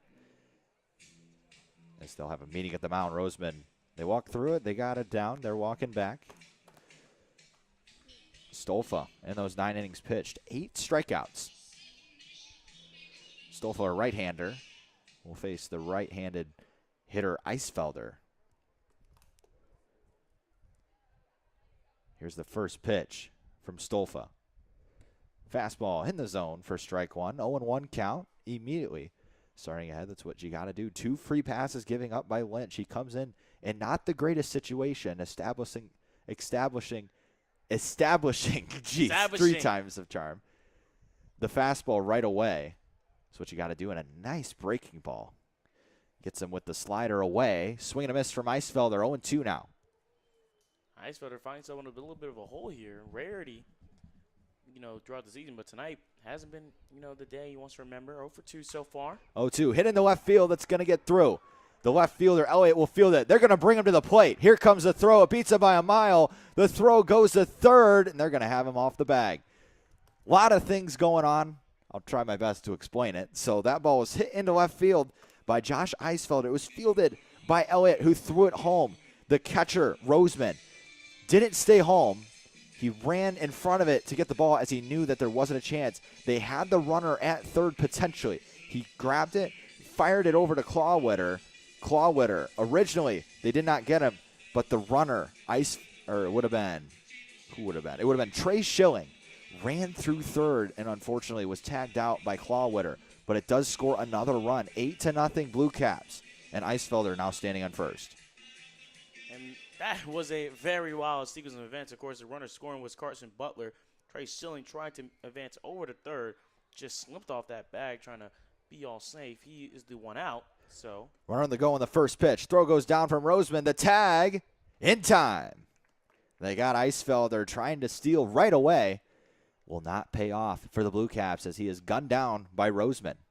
I understand the reason to be aggressive, but that's probably not the time you want to go and be aggressive. You already just had a little misfire on the bases there, so just the steal attempt, good idea, but probably wrong timing. 1-0 count as that first pitch was a ball. This one's hit in the air. It's going to be in foul territory. Will it get out? And it just will. It'll land in the bleacher area on the right side of the corn crib. So it's now a 1-1 count to Drew Ward, who will take a second, then step right back into the box. Of course, while we have a second here, I definitely want to update our viewers on the current situation with your normal Corn Belters. Obviously, as this is the normal Corn Belters channel, Corn Belters are currently down 12-8 against the Quincy Doggy Paddlers. Scored 4 runs, trying to make a comeback. 1-1 count. Here's the pitch from Stolfa. Goes with the slider, misses low and away for ball 2. A really good spot, but an even better take by Martin. My apologies. This is Luke Martin, as I said, batting, not Drew Ward. He will be up next as he is standing on deck. Fouled off once again by Martin. Now it'll be 2-2 count. Already there's probably a talk we can have about run rule in the KCL Championship. I'm not sure if it applies to this game, but it's kind of crazy. I was on a call alongside KC Stevens for the first game of the year with the KCL. 2-2 fouled off to the right side. But to go back on that, I was on the call for the first game of the season where it was a podcast against the Blue Caps, and it was crazy. The Blue Caps, they got run ruled. And there was a talk about, what to make of this Blue Caps team. After getting run ruled on the first game by last year. Hitting the air to left field. This one's well hit. The center fielder, Dose, sprinting back. He cannot make the grab. It hit off the web of his glove. Martin chugging for third. He's going to try for a triple. The throw comes in, and it will be too late. Luke Martin slides into third with a triple. And even more two-out offense from this Blue Caps team. They just won't quit. They won't quit indeed. They had a chip on their shoulder the entire year to prove that they were going to prove everybody wrong. And here you are. Another two-out, pretty much brilliant hit that now has the runner, Luke Martin, in scoring position, and it turns back over to Drew Ward. Drew Ward would love to come through here. Here's the first pitch from Stolfa. Fastball, inside part of the zone, catches it for strike one. Drew Ward, 7 RBIs on the year. He would love to make it 8. Stolfa comes set on the mound. Here's the 0-1. Goes with the off-speed, lost it a little bit. It started it high, and it'll stay high. Ball 1. 1-1 count now to Drew Ward. Ward in this one has walked twice, so 2 quality at-bats, but he did strike out in the first inning. Here's the 1-1 from Stolfa. Drops in another off-speed pitch on the outside part of the zone. This time Ward swung at it. 1-2 count now. 1-2 now for Drew Ward, and it's getting a little bit testy now. Stolfa can end the inning right here and leave the Blue Cap runner on third. 1-2, swing and a miss. Really nice pitch from Stolfa. Goes back with the slider. Ward can't catch it, and that'll be strike 3. We'll go to the 6th inning. Not a great situation for the Prairie Flamingos. They'll come up to hit, down 8 runs. As I said last inning, and even more so this inning, they got to get something going. We'll see if they do next.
Roy Roseman has done his part in the catching spot, trying to do a little bit more of a part here on the offensive side. He is 1 for 2 today.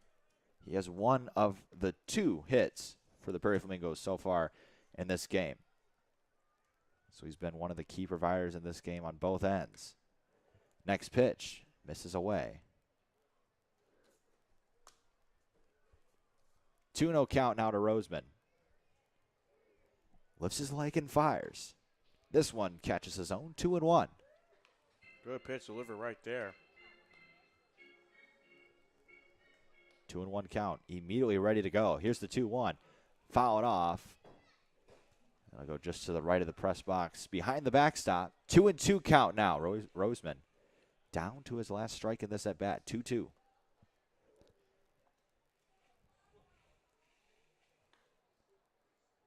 Here's the 2-2 pitch. A little bit low, moving the count to 3-2. Roseman really in a big pressure spot, if we would be honest here. Needs to make something shake. Hit in the air to right. It was very well hit, but sometimes baseball is not your friend, as that one is hit right to Butler. A nice line drive. Dave Lingle immediately will go out. And this is going to be a 1-at-bat outing for Caden Rose. So Caden Rose comes in, does his job for 1 at-bat. He'll now be taken out. They're going to hand it to a new blue cap. We're going to take a quick break. Dave Lingle playing some chess out there. He's got his ideas up his sleeves, and in a championship game like this, got to try everything you can. He has the leg up, though. 8-0 lead, Blue Caps. We'll be back in just a moment.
After a one matchup outing from Caden Rose. He did his job. He got the out.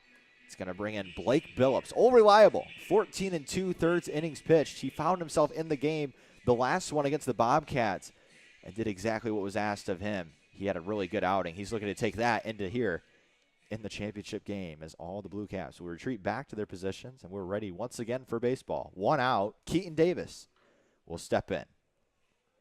Here's the first pitch. Misses low.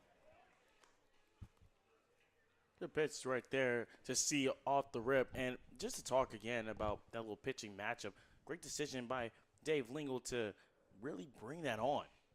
The next pitch misses low. 2-0 count now.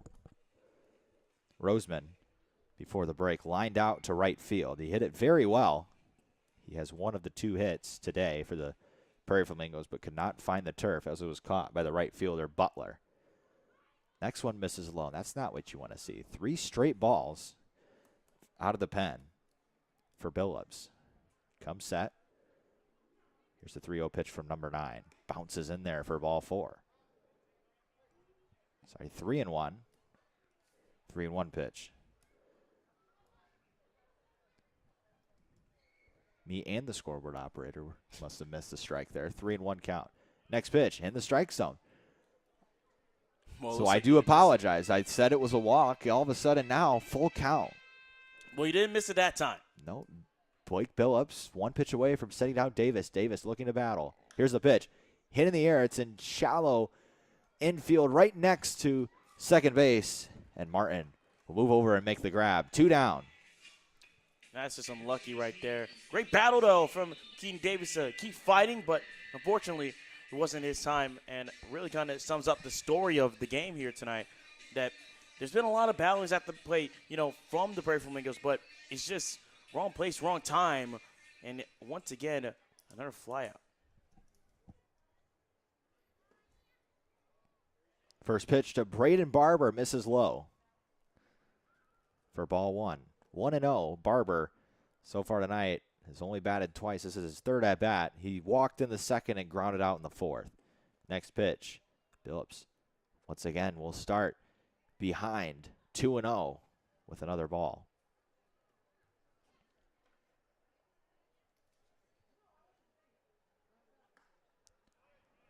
Next pitch in the zone, 2-1. 2-1 count for Barber. Barber excels in hitters counts. Look for him to be aggressive if there's a pitch in the zone. Here's the pitch. Hit in the air, foul. He just missed that one, just a little bit under it. Put a really good swing on it, but nothing to show for it as it goes behind the backstop as a foul ball. 2-2 count now. That's a massive hack, though. You can't lie.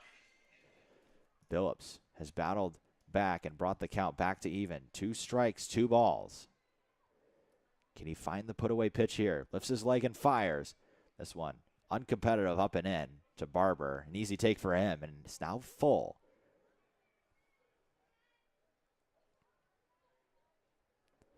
Billups comes set. Here's the full count pitch. Ripped into the gap. This is going to get down and will be extra bases for Barber. It hits off of the wall. Barber is going to turn the corner. He's chugging for third. The throw comes in. It gets away from the cutoff man, so Barber will have a stand-up triple. And that's exactly the charge that the Prairie Flamingos needed. But it comes with 2 outs once again, so the Prairie Flamingos will have a runner in scoring position. And Maddox Clawwater is going to have to come through in order to provide them with a run. I'm sure the Prairie Flamingos are saying now, man, it's about time. It's about dang time they were able to get through, and finally there's a chance they could score here. First pitch to Clawwater is in the zone for strike 1. Billups, I was going to comment on this, so he must have read my mind. I was going to say he's got to find a way to have that mentality. It seems he gets behind 2-0, but then he comes back with 2 strikes.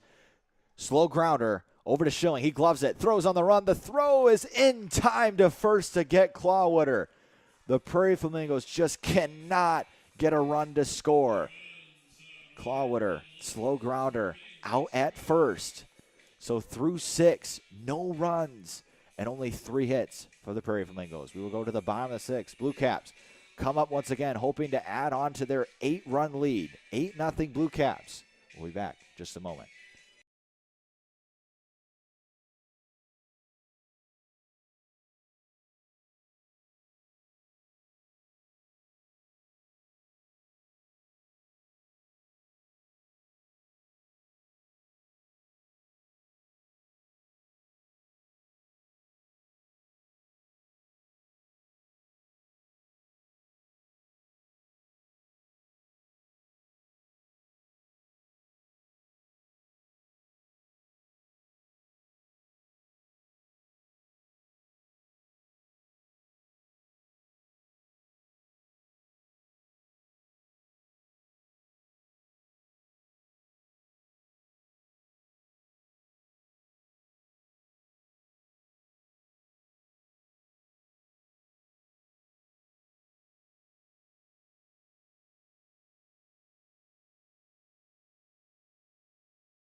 Stolfa will remain on the mound here for the bottom of the 6th.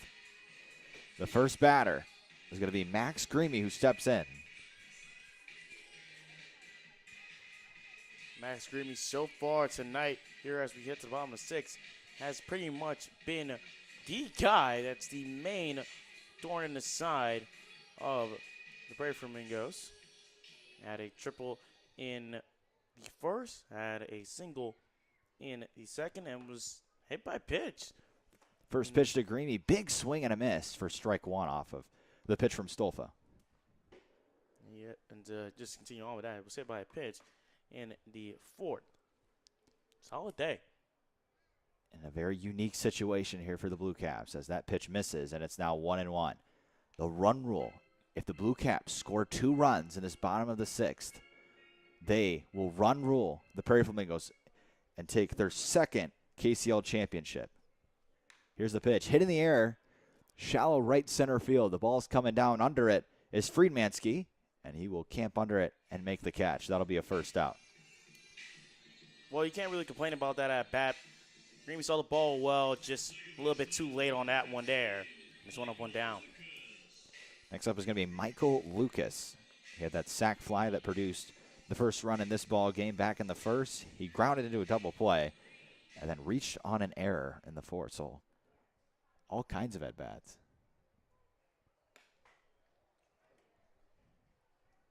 First pitch to Lucas misses inside for ball 1. Stolfa has been effective so far in this game. That pitch fouled off at the end of the bat by Lucas. Even the count at 1-1. And for Lucas here, last time up, he's delivered, has picked up a good amount of RBIs here tonight. The 1-1 from Stolfa. Swing and a miss. Outside pitch gets Lucas swinging. 1-2 now. So Stolfa ahead in this count. Has an out. Looking for the second one here against Lucas. He's got his sign, come set. Here's the 1-2 pitch. Hit in the air in foul territory, but it'll just go into the seats on the right side of the ballpark. And the count will remain 1-2. Michael Lucas stays alive. Nothing happening on that go around, but now it flips to still 1-2. So, still fighting through, still a good chance. Here's the 1-2. Slider misses away. 2-2 now. Big time here for Michael Lucas to try and make something shake if he's able to. 2-2.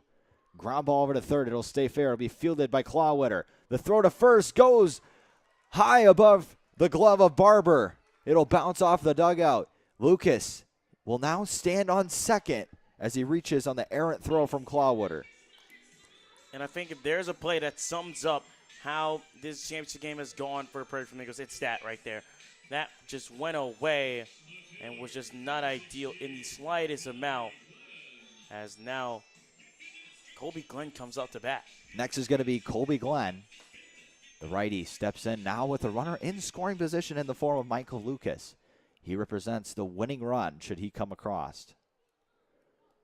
Here's the first pitch to Glenn. Taken for a strike on the outside part of the plate.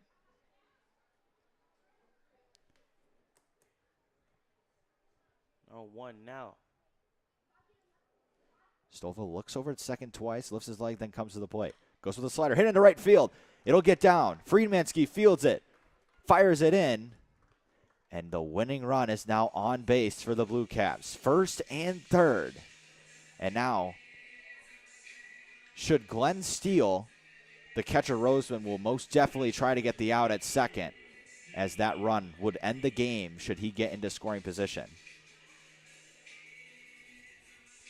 Now Caleb Hornbergen trying to get a swag on here. Big time and big pressure for him to deliver. I mean, who knows? Maybe he hits a 3-run shot that ends it. You never know. Never know. Caleb Hornberg stepping in. First and third. Here's the first pitch from Stolza. Bounces in there for ball 1. Great job by Roseman to keep it in front and prevent the runner over there at third from scoring. It's first and third after the single from Glenn. Runners at the corners. Here's the next pitch. Taken high, 2-0. The offering, but just didn't go there. Look over at first. No real movement from Glenn. Ground ball foul to the left side.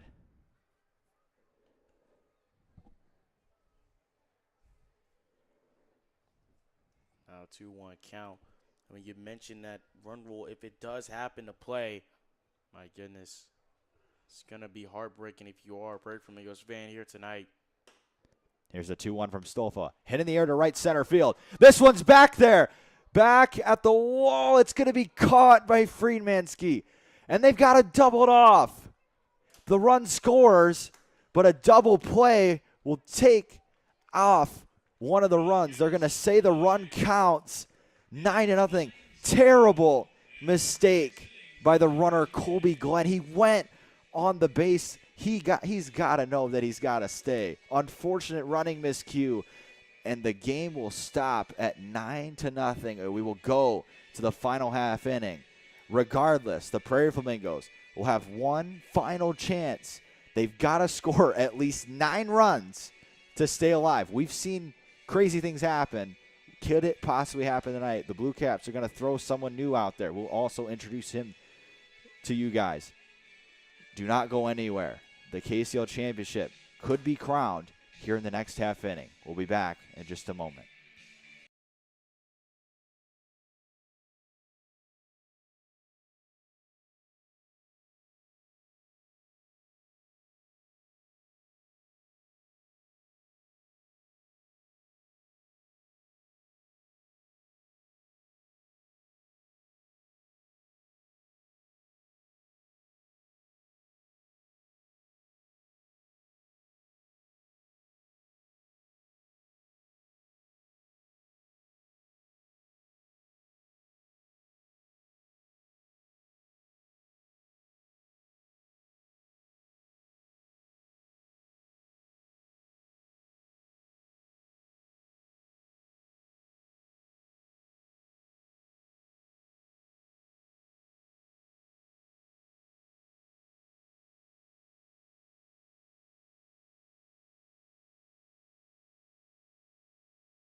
Welcome back to the Corn Crib.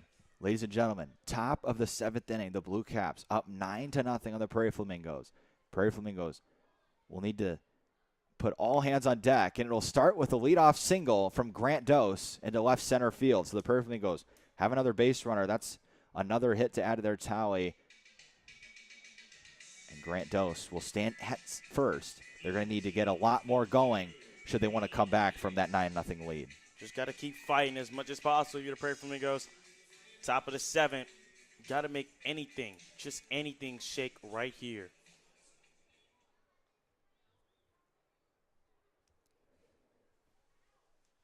Here's the first pitch. Fouled off behind the plate for strike one. Reed Frazier, the man tasked to end this ball game here in the top of the 7th.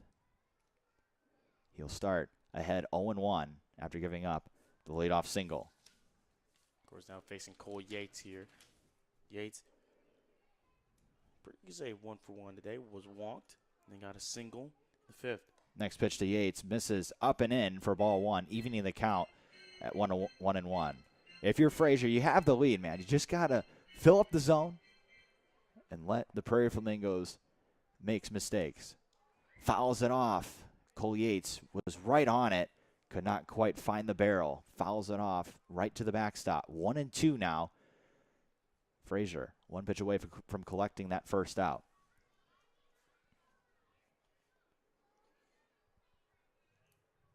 Here's the 1-2. Slider misses away. Really nice take from Yates. Really nice pitch also by Frazier. 2-2 count.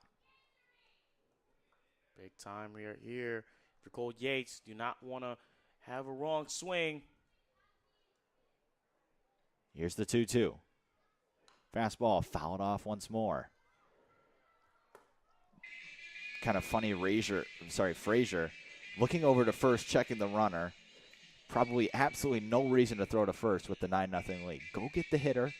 Go get Yates. Go get whoever comes up after him and get the job done. Frazier comes set. Gives a look over to first. Here's the 2-2. Bounces in there for ball 3. The lead from Grant Dose. One singular step off the first base bag. With a 9-run lead, there's no reason to steal, really. There's no reason to have any funny business over there. 3-2 count now to Cole Yates. Here's the pitch from Frazier. Fouled off. Every pitch that is finding the zone is being fouled off by Yates. It's always a good thing to have that situation. I mean, Yates still seeing the ball well, isn't being over-aggressive. You know, it may be 9-0. Game's on the line. Pretty much, you need a miracle to make something happen. It starts right here with your at-bat. Fouled off into the catcher's mitt, and there's your first out. It'll come as a strikeout. Foul tipped into the glove of Hornbrook for the first out. Now brings up the pinch hitter, Adrian Arzola, who will replace Braden Elliott. If you look at that Prairie Flamingos dugout here, it has gone quiet. They're just thinking about what could have been, fighting their way throughout this game and just throughout this entire KCL season, and hoping and just thinking what could have been. First pitch in the zone for strike one. Adrian Arzola, the lefty, now standing in to face Frazier.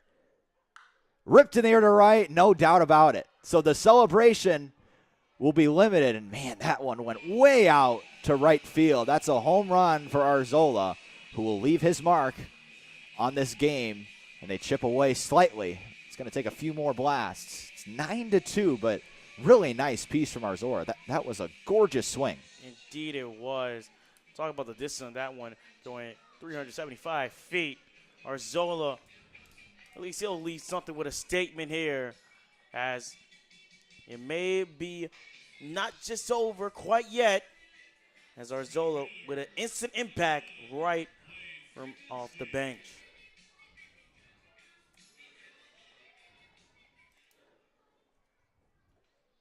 Here's the first pitch to Blaine Friedmansky. Misses high and in for ball one.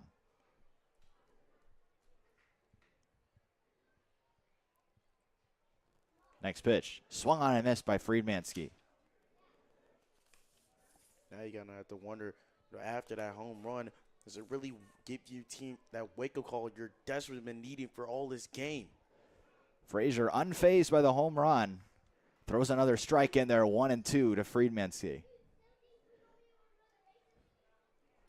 He's got him down to his last strike in this at-bat. Frazier rocks and fires. Slider, ground ball over to Schilling. Here's the throw.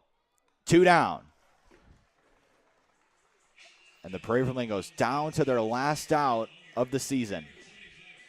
And that's going to bring up Alec Novotny. The fate of their season rests in the hands of him so far tonight. Grounded out, struck out, and flew out.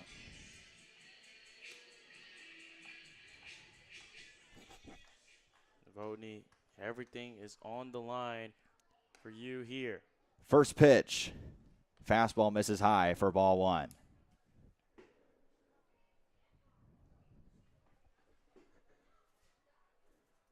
The 1-0 inside as well, 2-0. So Novotny in a hitter's count. He's one of the best on the Prairie Flamingos. Hitting went ahead in the count. Gonna have to come through here. 2-0 count, 2 outs. Flamingos have managed to have 5 hits. Next pitch bounces in there for ball 3. 3-0 now. Credit to Novotny here. Hasn't really gotten too aggressive. Knows that, this could be the final time you take a KCL at bat. So making the most of it, as they would say. 3-0 to Novotny. Catches the low and away part of the zone to move the count to 3-1. So now Novotny obviously still going to be selective. Might have a better chance of swinging something in the zone. Ripped into left field. It's a line drive. It is caught. The story is complete. What a ride. The 4C Blue Caps are your 2026 KCL champions.